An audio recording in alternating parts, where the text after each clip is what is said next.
ಕೃಷ್ಣ ಅಡುಗೆ ಮನೆಗೆ ಸ್ವಾಗತ ಫ್ರೆಂಡ್ಸ್. ಯಾರೆಲ್ಲ ನನ್ನ ಚಾನಲ್ಗೆ ಹೊಸಬರಾಗಿದ್ದರೆ ಪ್ಲೀಸ್ ಸಬ್ಸ್ಕ್ರೈಬ್ ಮಾಡಿಕೊಂಡು ಹಾಗೆ ಪಕ್ಕದಲ್ಲಿರುವಂಥ ಬೆಲ್ ಐಕನ್ನ ಕ್ಲಿಕ್ ಮಾಡಿ ಆಲ್ ಅಂತ ಸೆಲೆಕ್ಟ್ ಮಾಡಿ ಹಾಗೆ ಸ್ಕಿಪ್ ಮಾಡ್ದೇ ನನ್ನ ವಿಡಿಯೋ ವಾಚ್ ಮಾಡಿ ಫ್ರೆಂಡ್ಸ್. ಇವತ್ತು ನಾನು ಪಾಲಕ್ ರೈಸ್ ಹೇಗೆ ಮಾಡೋದು ಅಂತ ತೋರಿಸ್ಕೊಡ್ತೀನಿ ನೋಡಿ.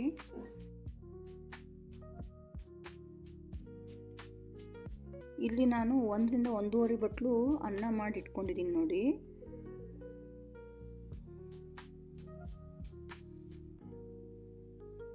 ಹಾಗೆ ಇಲ್ಲಿ 4 ರಿಂದ 5 ಹಸಿಮೆಣಸಿನಕಾಯಿ ಉದ್ದುದ್ದ ಹೆಚ್ಚಿಟ್ಕೊಂಡಿದ್ದೀನಿ. ಹಾಗೆ 2 ಮೀಡಿಯಮ್ ಸೈಜ್ ಈರುಳ್ಳಿ ಉದ್ದುದ್ದ ಹೆಚ್ಚಿಟ್ಕೊಂಡಿದ್ದೀನಿ. ಹಾಗೆ ಕರಿಬೇವಿನ ಸೊಪ್ಪು, ಕೊತ್ತಂಬರಿ ಸೊಪ್ಪು, ಇಲ್ಲಿ 1 ಕಟ್ಟು ಪಾಲಕ್ಕು ಬಿಡಿಸಿ ಇಟ್ಕೊಂಡಿದ್ದೀನಿ. ಹಾಗೆ ಇಲ್ಲಿ ನೆನೆಸಿರುವಂಥ ಬಟಾಣಿ ಕಾಳು, ಇಲ್ಲಿ ಮಸಾಲೆಗಳು ಪಲಾವ್ ಎಲೆ, ಚಕ್ಕೆ, ಏಲಕ್ಕಿ, ಲವಂಗ ಇಟ್ಕೊಂಡಿದ್ದೀನಿ 4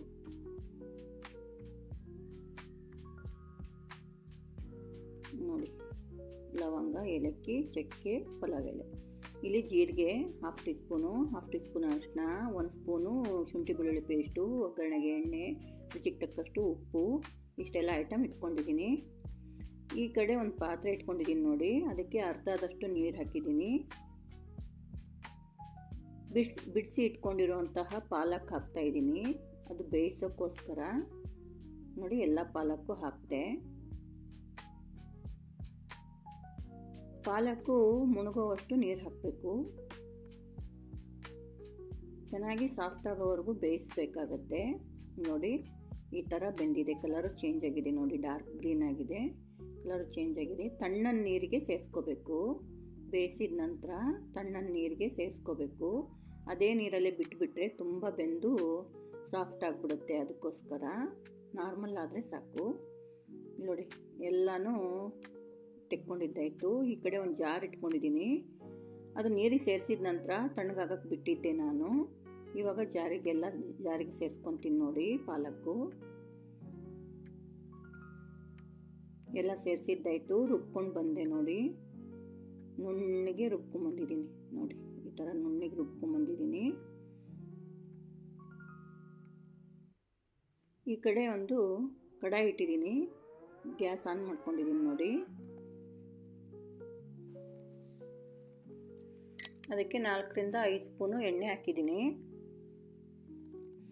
ಎಣ್ಣೆ ಕಾದ ನಂತರ ಜೀರಿಗೆ ಹಾಕ್ತಾಯಿದ್ದೀನಿ ನೋಡಿ.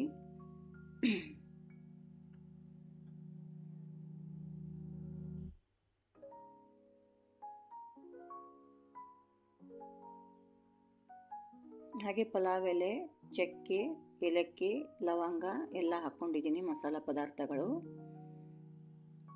ಎಲ್ಲನೂ ಚೆನ್ನಾಗಿ ಫ್ರೈ ಮಾಡ್ಕೊಳ್ಳೋಣ. ಮೆಣಸಿನ್ಕಾಯಿ ಹಾಕ್ಕೊತಾ ಇದ್ದೀನಿ ನೋಡಿ. ಹಾಗೆ ಕರಿಬೇವಿನ ಸೊಪ್ಪು,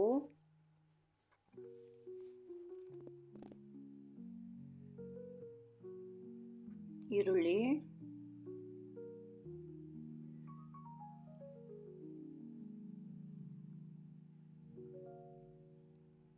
ಚೆನ್ನಾಗಿ ಸಾಫ್ಟ್ ಆಗೋವರೆಗೂ ಫ್ರೈ ಮಾಡ್ಕೊಳ್ಳೋಣ. ಎಲ್ಲನೂ ಕಲರ್ ಚೇಂಜ್ ಆಗುತ್ತೆ. ಈರುಳ್ಳಿದು ಸಾಫ್ಟ್ ಆಗುತ್ತೆ, ಅಲ್ಲಿವರೆಗೂ ಫ್ರೈ ಮಾಡ್ಕೋಬೇಕಾಗತ್ತೆ ಈರುಳ್ಳಿ. ಇವಾಗ ನೆನೆಸಿರೋಂಥ ಬಟಾಣಿ ಕಾಳು ಹಾಕ್ತಾಯಿದ್ದೀನಿ ನೋಡಿ.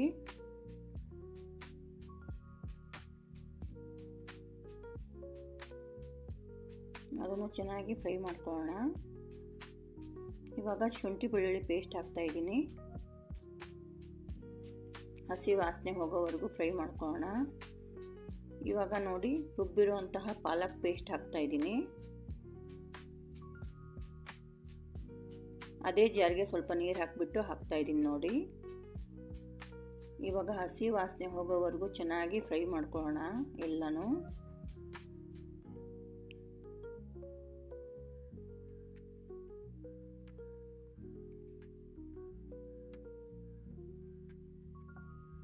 ರುಚಿಗೆ ತಕ್ಕಷ್ಟು ಉಪ್ಪು ಹಾಕ್ತಾಯಿದ್ದೀನಿ ನೋಡಿ. ಅರಿಶಿನ ಪುಡಿ ಹಾಕ್ತಾಯಿದ್ದೀನಿ. ಚೆನ್ನಾಗಿ ಮಿಕ್ಸ್ ಮಾಡ್ಕೊಳ್ಳೋಣ.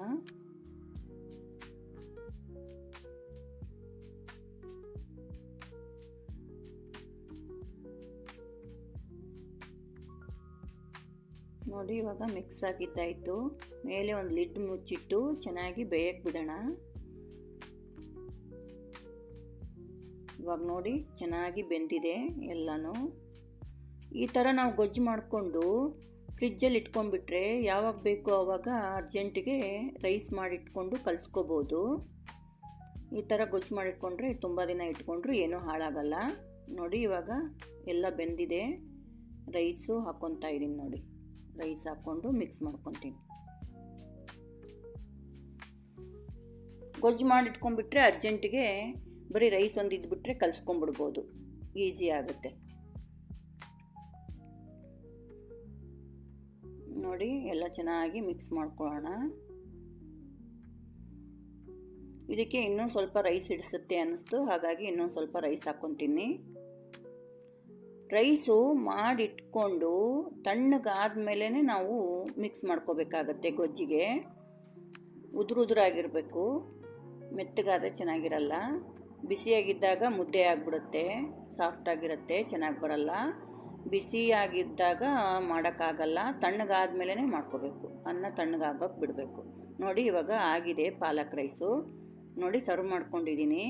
ಟೇಸ್ಟಿಯಾಗಿರುವಂತಹ ಪಾಲಕ್ ರೈಸು ರೆಡಿಯಾಗಿದೆ.